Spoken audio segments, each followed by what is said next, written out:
Tem um texto do Levison sobre atividade em que ele diz isso, né? O que é uma pergunta numa aula, o que é uma pergunta no consultório médico, o que é uma pergunta... Então, quer dizer, vai mudando a atividade, vai mudando o sentido do que é a pergunta. Isso aí é o evento. Tá bom? Nada.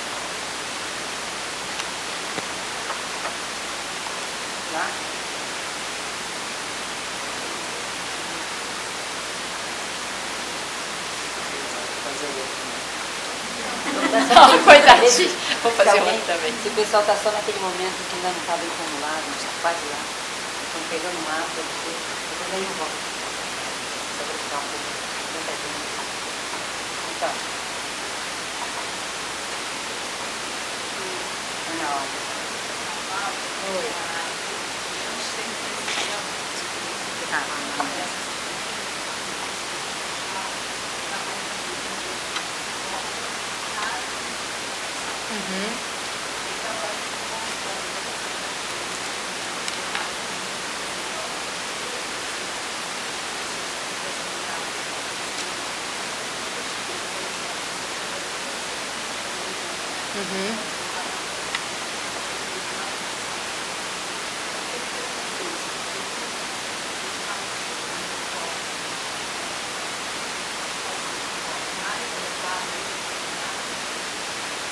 Tem. Quais são as dificuldades? Uma, se você vai compilar o seu próprio corpus, com relação à tradução, você tem que estar atento à questão de direito autoral, que é uma coisa difícil e que você vai ter que lidar com isso. Então, por exemplo, o Compara, que é aquele que eu mostrei, a elaboração dele foi uma coisa muito... Hoje em dia ele está estacionado, ele não está estacionado no sentido de nada mais é incorporado, justamente porque começou a dar...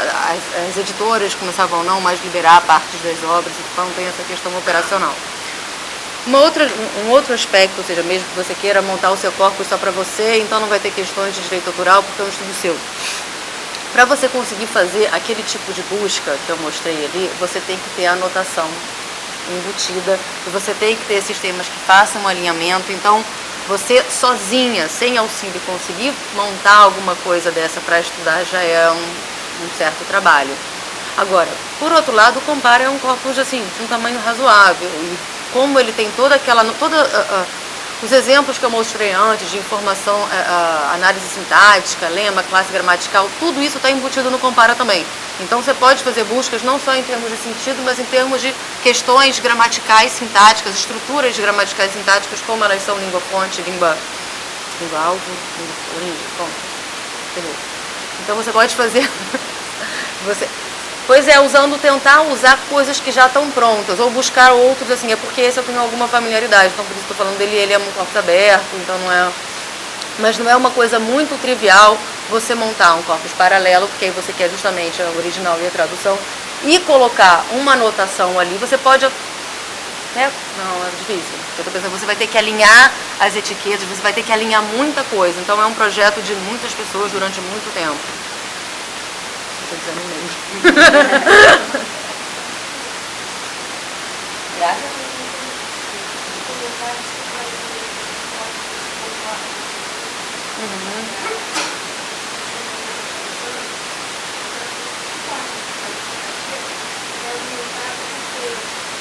Então, agora...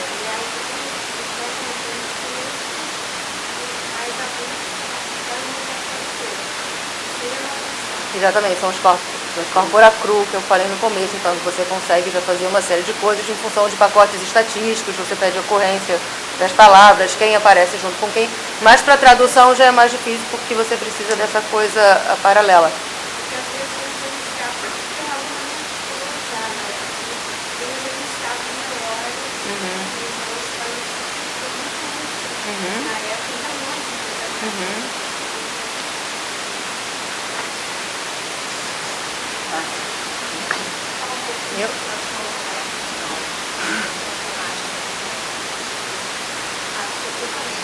Não, e até porque eu não sou especialista em tradução automática. Eu vou falar um pouco do que eu sei, mas que é assim, do que eu sei de conversa, que não é nada, nunca me debrucei teoricamente sobre isso. Mas a tradução automática que a gente tem hoje, dá para pensar nas ferramentas, né? No Google Tradutor, eu acho que é a grande ferramenta que todo mundo usa. O que o Google Tradutor, o que ele faz? O Google, eles têm o maior corpus do mundo, que são todos os textos que a gente pede. Então, eles têm Eles têm uns laboratórios, eles têm pesquisas na área de PLN. Então, por exemplo, por acaso andei lendo um artigo que é bem interessante, era justamente do laboratório do Google. Eles estavam interessados em desenvolver etiquetadores gramaticais, né, anotadores de classes de palavras, mas que tivessem uma categorização universal, justamente porque eles queriam anotadores para anotar as diferentes línguas. E uma das questões é justamente as ferramentas, em geral, elas são específicas de língua. Você não tem um anotador de classe gramatical que serve para todas. O que eles estavam querendo era justamente chegar a classes de palavras consensuais para que eles conseguissem anotar gramaticalmente todas as palavras. Mas, bom, o que eles fazem, então? O que é mais ou menos a estratégia do Google Tradutor? Já que eles têm o maior corpus do mundo, eles vão buscar páginas em que você tenha, né, no mesmo site, por exemplo, o texto já traduzido por pessoas. E eles vão treinando os sistemas deles nesse grande corpus paralelo que eles montam, que são as páginas que já têm as suas traduções correspondentes nas diferentes línguas.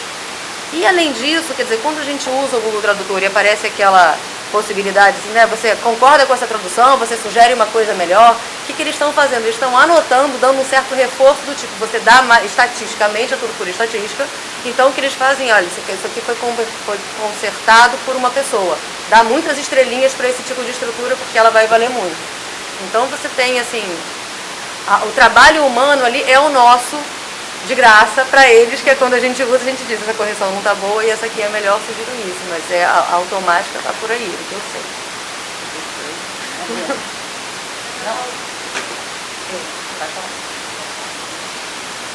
Estou na Perlina. Vamos revezar. Eu vou comentar. Lógico. Mas privado da língua institucional, que é, né, o braço da. A minha dúvida, que é uma curiosidade, não é uma dúvida, Eu falei, vou olhar, então a proposta sempre é essa, vou fazer uma coisa, eu não vou partir do zero, deixa eu olhar o que a teoria linguística já pensou nesse assunto que eu possa aproveitar, que eu possa adaptar. E aí nisso eu acabei parando em algum momento nesse trabalho, quando eu vi, poxa, um trabalho de anotação de corpos baseado em teoria de avaliatividade, que ótimo, não vou ter trabalho nenhum, é só.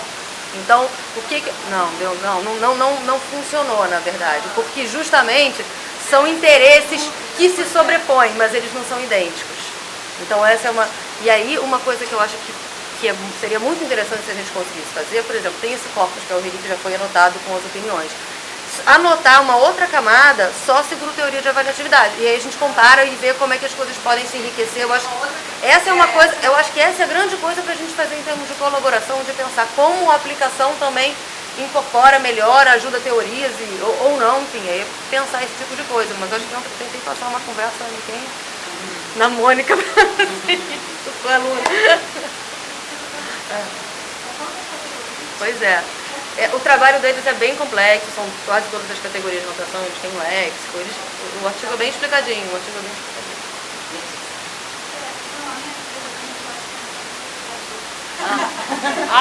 Eu mandei rasgando, eu não vim preparada para isso. Tem dentista. O título da nossa painel,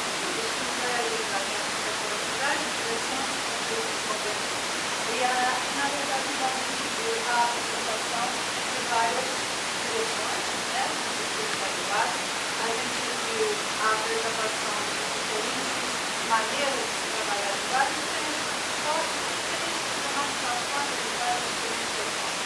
E eu queria que eu senti falta de uma postura, né, nessa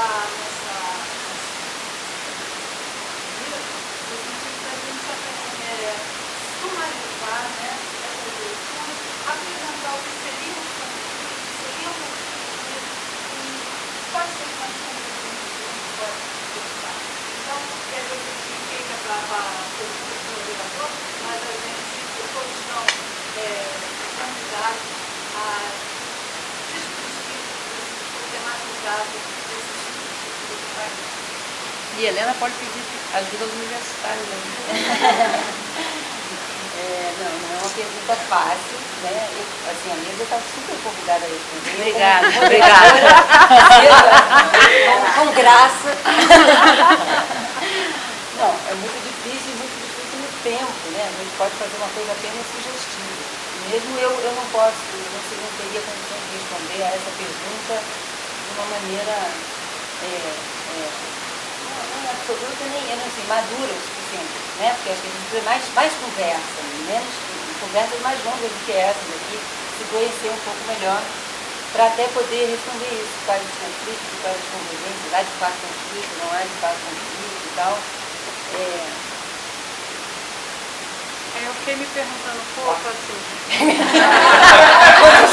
Eu só estou patinando. Então deixa a Paula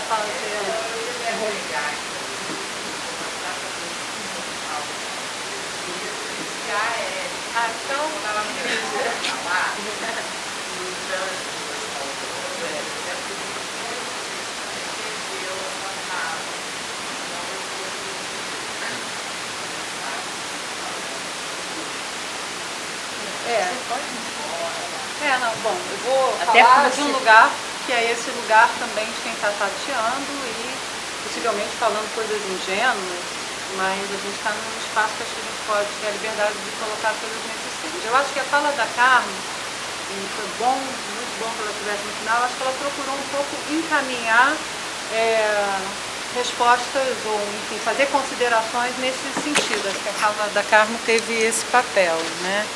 Então, eu fico sempre achando que assim, as questões de pesquisa e aquilo que a gente define como nosso objeto de investigação vão fazendo com que a gente vá delimitando alguns territórios, algumas zonas de atuação. E muitas vezes, quando a gente está muito dentro de uma zona de atuação, a gente tem dificuldade de ver, e até porque nos falta tempo, porque, como você disse na nossa conversa ontem no almoço, tem tanta gente no mundo e tem tanta gente fazendo tanta coisa, que mesmo na nossa própria área a gente não dá conta de, enfim, capturar tudo o que está sendo feito, né? Por exemplo, quando eu estou falando da língua como objeto da cognição e eu falo das neurociências, eu falo da teoria dos modelos formais e falo da psicolinguística, quando a gente fala na psicolinguística, eu sinto que eu vou morrer sem conseguir dar conta de tudo que se faz. E a gente faz uma escolha. Essa escolha, como a Carmo falou, é uma escolha que é motivada também pelos nossos interesses pessoais, é uma escolha motivada pelo lugar onde você se insere, né? Pelos pesquisadores com os quais você tem contato. Isso acaba determinando um ponto de vista, e a partir desse ponto de vista a gente vai olhando para o nosso objeto, né? A construção de pontos de contato é sempre difícil, e em alguns momentos talvez não seja, vamos dizer assim, talvez em alguns momentos não seja possível você ter uma convergência exata. Eu acho difícil, quando você parte às vezes de pressupostos que são muito distintos. Isso não deve ser visto como uma coisa ruim, isso é a realidade, eu acho que isso é um ponto. Né? Isso não significa, por outro lado, que o modo de ver que é diferente do meu seja, vamos dizer assim, negativo, não seja bom. Eu acho que é a questão da heterogeneidade que caracteriza os estudos atuais e que caracteriza o nosso modo de ser e de estar no mundo. Né? Então, eu acho que o que a ciência hoje em dia reflete é um pouco isso, essa heterogeneidade da sociedade. Em relação a, agora, assim, no caminho de buscar algumas convergências, eu acho particularmente, por exemplo, que a psicolinguística pode ter, sim, muita convergência com os estudos que são desenvolvidos no âmbito da linha 4, com os estudos da pragmática, por exemplo. Eu acho que existe um caminho, né, que pode ser estabelecido aí. Eu acho que a psicolinguística, por exemplo, tem um caminho muito produtivo num viés mais aplicado. E nesse viés de que não é de canibalizar, que eu achei muito bom na sua fala, né? Quando a gente começa a olhar para os problemas de linguagem, começa a ter uma articulação com os fonoaudiólogos, começa a ter uma articulação com os pais de crianças que têm queixas de linguagem, você não pode se colocar numa posição de um mero observador que recolhe os dados e vai para casa. Você não consegue dormir dessa forma, quando você está diante de um caso de afasia, coisas dessa ordem. Então, você realmente tem um outro modo de atuação, né? Eu acho que muitas questões, por exemplo, que a gente vai investigar do ponto de vista da psicolinguística, fico aqui pensando no caso da produção espontânea dos lapsos de fala, se você talvez puder fazer um trabalho articulado com a questão do estudo de corpos, por exemplo, pode ser um trabalho muito interessante. Em relação, por exemplo, aos estudos do significado, para mim fica cada vez mais claro que olhar para o léxico é diferente de olhar para a sintaxe. E eu acho que não é à toa que, pelo menos se eu entendo bem essa perspectiva, e aí a Helena e o Paulo vão poder falar melhor, a zona com que vocês estão trabalhando é essa zona do instável, né, é a zona do, vamos dizer assim, do muitas vezes vago e do que talvez realmente não possa ser capturado de uma forma muito precisa. Né? Agora, quais são as fronteiras disso e daquilo que a gente acha que está representado com um certo grau de estabilidade, ou como a gente vai dar conta disso, aí eu acho que é um trabalho de discussão, de pesquisa, que eu não acho que é simples. Eu acho a questão da representação do léxico mental altamente complicada. Lógico que vocês já iriam contra o próprio conceito de representação, uma vez que vocês assumem uma visão não essencialista. Né? Mas, assim, eu acho que quando a gente pensa, por exemplo, num léxico em termos de nós, cada um desses nós capturando um tipo de informação, inclusive informação de natureza pragmática, de conhecimento de mundo, de uso individual, talvez essa visão de léxico mental num formato de rede, em que o significado talvez possa ser o resultado da construção dessa combinação de nós, talvez isso possa ser um ponto de maior aproximação, não sei. Né? Mas, como eu falei, eu estou falando de um olhar muito ingênuo, assim, de quem está pensando agora. João?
A Graça pediu a palavra, talvez eu possa dizer, que eu tinha aqui.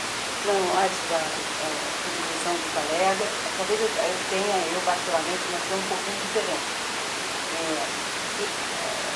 Do ponto de vista teórico que a gente assume, a linguagem e questões diferentes sobre a linguagem, tá? Claro que parece pressupor que a linguagem se oferece como um objeto sobre o qual, então, a gente poderia ter questões diferentes. E eu acho que há pontos de incompatibilidade em relação a esse lugar de partida. E na minha experiência pessoal, particular de pesquisa, como eu estudei muito o Wittgenstein, então eu fico muito contaminada por esse recurso em que o Wittgenstein, num só pensamento, num só filósofo, ele instancia essas duas maneiras de ver a linguagem e muito inspirada por ele, e concordando com ele, considera incompatíveis. Ele diz, em um certo sentido incompatível, tá? Mas acho que tem lugar para convergência. E acho rica essa incompatibilidade. O ponto, a gente nunca vai ter tempo de discutir porque é muito longa essa história, né? O ponto seria se a linguagem, no final das contas, é pensada como um sistema de representação, de qualquer versão que seja, ou não. Um sistema de representação, em alguma medida, compartilhado como um sistema de representação, ou como um conjunto de práticas irredutíveis, que não se deixam reduzir a um sistema de representação qualquer que seja a sua versão. Aí a gente tem pensamentos contemporâneos importantes e ricos, desenvolvidos, eu acho que segundo essas vertentes que eu estou nomeando assim, mas sem dúvida os colegas podem pensar de outras formas, né? E eu acho essa incompatibilidade, assim, de fundo, que a gente nunca parte do zero, a gente vai sempre, né? Não vai direto para as questões, tem um lugar de onde essas questões estão sendo formuladas. Eu acho que isso é rico, que inclusive de onde você parte também determina que questões que você faz, né? Então eu, por exemplo, acho que o caminho que eu faço, talvez seja até ignorância minha, porque a gente não tem tempo de estudar tudo, mas esses fatos sobre as lesões cerebrais, por exemplo, que comprometem o uso da linguagem de maneiras tão específicas, o cara consegue dizer substantivo, não consegue verbo, coisas desse tipo. Eu acho que esse caminho, que é o caminho que a nossa linha escolhe, diz pouco sobre isso. Precisava, talvez, pensar mais sobre isso e ir mais partindo desse ponto de vista, né? E acho que é rico, nesse sentido, que os pontos de vista distintos indiquem também as questões que são feitas e que ficam aquele cobertor curto, que do outro lado não se diz nada. Por exemplo, na nossa área, não tem, assim, estudos sintáticos, pós-estruturalistas. Mas é muito importante citar. Claro que a gente tem que ter, acho até que tem também. Tá?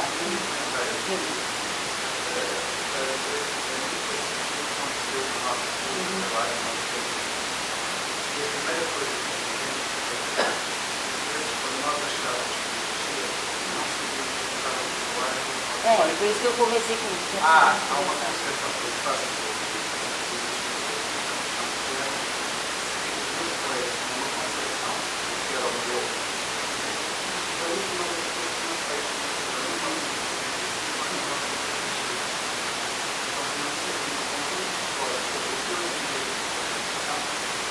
não tem nada a ver com qualquer atualmente considera uma constituição. Para nós chegarmos a um programa de pós-graduação que se chama o Ministro do Conhecimento da Graduação Ministro, tem que falar da graduação e conceptualizar e sabemos que estamos a falar de coisas completamente diferentes. Então,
Não é só isso. Não é o sentido de gás como se opera processo. Né?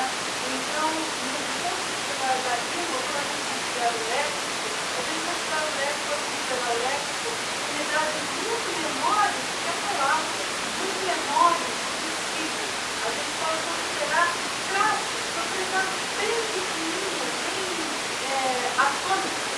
Então, a gente pode ter esse significado, está certo, de uma porção de propriedades que vão se combinar a hora de um tempo da outra. A gente pode ter a dinâmica da potência livre, dinâmica de significado, a possibilidade de categorias de significado político, mas cada desses conceitos de prática, conceitos bem já funcionando, trazidos no âmbito da semântica, da linguística, da cidade. Então, essas visões mais globais de significado são visões bastante úteis, mas quando a gente vai distribuir isso em propriedades menores, a gente tem muitas impossibilidades que passam a se tornar possibilidades de definição. Então, só para no sentido de uso da representação pode ser desconstruído de forma a gente entender a maneira como ele é usado nas possibilidades. Estou louca para responder, não sou moderadora, então eu vou dar a palavra para a Graça e depois para a Lili. Acho que pareamento forma sentido. Esse é o ponto que eu não posso esquecer. Vou anotar para você. Vou anotar para você. Na linha da competência e na exposição fala também da sua carreira. Eu tenho orientando que a gente preste atenção e nosso olhar é a ordem da interação.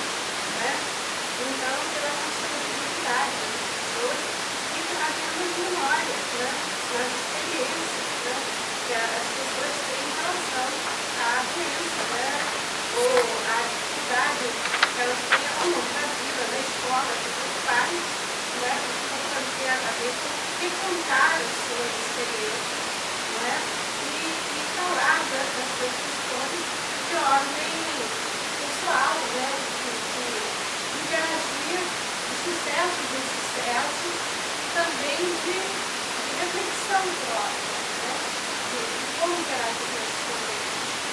E aí está nas competências, mas também no caleidoscópio. Nós temos resumido a pesquisa qualitativa, e vai dizer que nós pesquisadores somos bricolégicos, e a gente olha realmente precisando da pessoa. Certamente, na definição, eu olharia para essa definição, essa teoria, de um determinado ponto de vista. Nós olhamos pelo ponto de vista das experiências de vida, das dificuldades internacionais, e não trazemos diálogos construídos, comitoria, as experiências históricas. Então, eu em relação a essa fala, a gente falta da interação, do lado da interação. E eu sou da linha, da Ricardo, enfim, a gente tem esse olhar, realmente os jogos individuais, para a história, e que vem falar da vida. Enfim, eu acho que é um mistério, que é a instituição que eu ia falar algumas coisas. A gente está monopolizando. Já que a questão não é eu acho que a gente pode, eu vou citar do bloco, a gente pode ainda uma unidade da natura, que é a representação, aí seria mais geral, por um lado, mas por outro, a gente vai ter formas de discussão feita. Então, já é uma outra viés nessa discussão. E a outra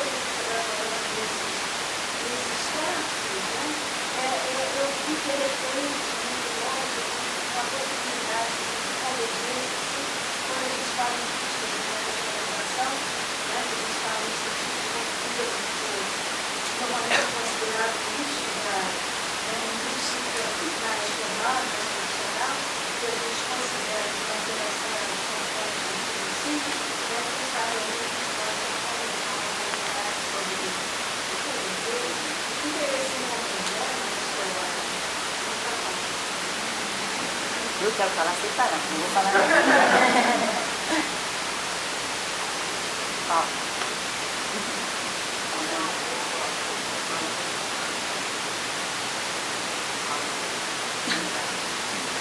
O próximo ciclo de debate em linguagem pode ser isso, representação. Né? Pode ser o tema tema da da próxima. Acho que seria muito bom. Eu tenho um aluno que eu estou orientando em coorientação com a Silene, que é da linha da Letícia Linha 2. E ele está fazendo um estudo sobre as posições do novo Chomsky e até que ponto elas poderiam ter alguns pontos de aproximação com o segundo Wittgenstein. Então é uma coisa que me interessa bastante, não a questão sobre a qual eu já tenho completamente definido. Minha posição é que há áreas realmente irreconciliáveis, mas produtivamente irreconciliáveis. Alunos, manifesto. Um de cada vez. Melhor e fácil. Todo mundo pode falar, um de cada vez. A ler. Ah, já passamos, é verdade. Ah, eu já vi muito tempo. Ah, mas não penso. As atividades continuam.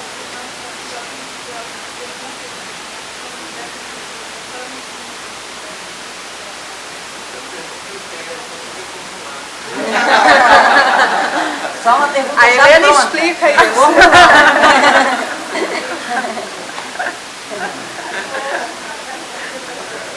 Bom, gente, então eu queria agradecer a presença de todos e convidar todos para continuar seguindo as atividades do evento. Eu tenho uma questão de ordem prática aí. Eu queria agradecer a todos os colegas. Eu acho que é uma oportunidade muito boa de a gente trazer posições. Acho que isso deve continuar, acho que a gente deve ter essa prática e deve clarificar conceitos, né? Acho que clarificar conceitos, clarificar questões, quais são as questões criativas, como você falou, quais são os conceitos necessários para isso. Existem pressupostos irreconciliáveis, como é que se constrói esse sentido? O quanto a gente traz o léxico, o quanto a gente traz da nossa informação captada na experiência contextual, no processo de experiência. Isso é fundamental para a gente entender o sentido linguístico, na sua versão mais teórica, onde a contribuição, né, chegando a fala da Carmen, né, a entrega do produto, quer dizer, você tem a linguística aplicada, que você tem aquele prazer de ver, olha, eu aqui trouxe, né? Quando a gente participa da linguística aplicada também, a gente fala, fiz aqui um material de teste, tá bom. Mas quando a gente faz ciência pura, a gente tem uma entrega também, então uma entrega pequenininha, uma entrega ao longo dos milênios, né? Que a gente se integra no processo de construção do conhecimento, e então não integra a humanidade. Né? Então a gente